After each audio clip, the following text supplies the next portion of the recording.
Watching Luntha TV, and it's time for news updates at 10. My name is Tandi Wenzumara.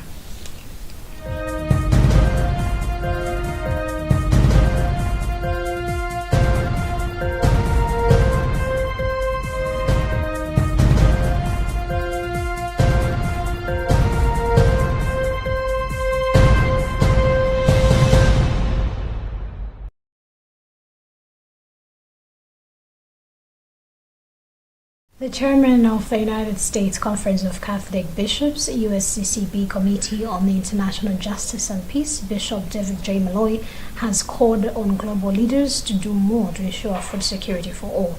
Bishop Malloy, in a statement released on Monday, cited numbers from the World Food Programme, WFP, the global humanitarian organization addressing food security, that estimated that about 258 million people in 58 countries experienced crisis-level acute hunger in 2022.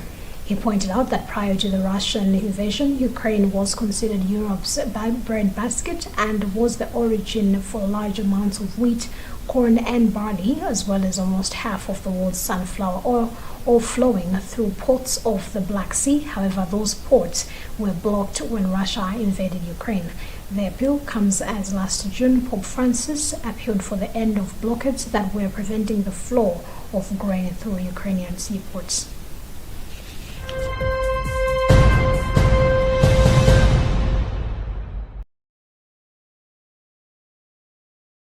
The government has declared cholera as no longer a national public health emergency, according to a statement by the Ministry of Health signed by Minister responsible Kumbize Kanolo-Chipunda, who is also the co-chairperson for the Presidential Task Force on COVID-19 and Cholera.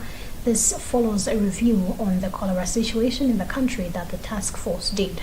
The ministry says as of August 3rd this year, over 58,000 cholera cases, including 1,700 deaths, have been recorded. Meanwhile, the Ministry of Health has said it will shift the daily updates on cholera cases to weekly.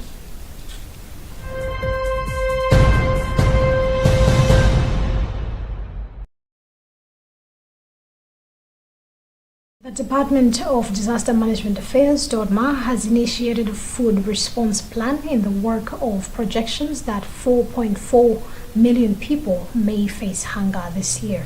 The response follows a report by Malawi Vulnerability Assessment Committee, MVAC, that an estimate of 4.4 million people, representing 22% of the country's population, will likely face hunger.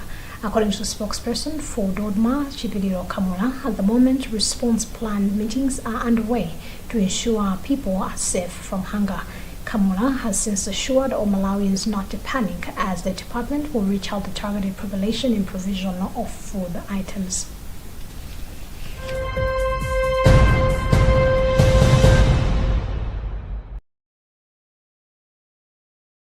World Food Programme, WFP, says Malawi needs a special crop micro-insurance fund to mitigate the recurrent effects of climate change.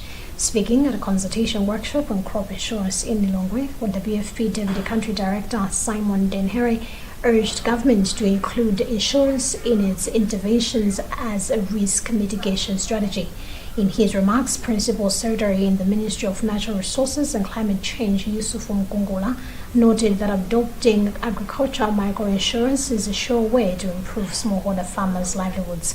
Through the Ministry of Agriculture, WFP is carrying out a project that ensures crops for 381,000 farms.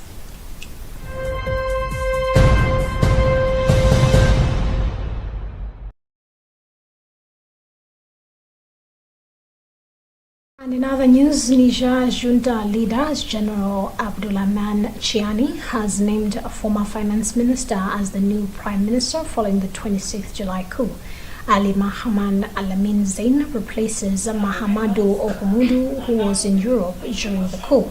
Zaine, reported to be in his 50s, serves as cabinet director and finance minister from 2001 until the overthrow of the late former president Mamadou Tanja by the army in 2010. His appointment was announced in a statement read on state-owned television channel Tele Sahel on Monday night by a junta spokesperson.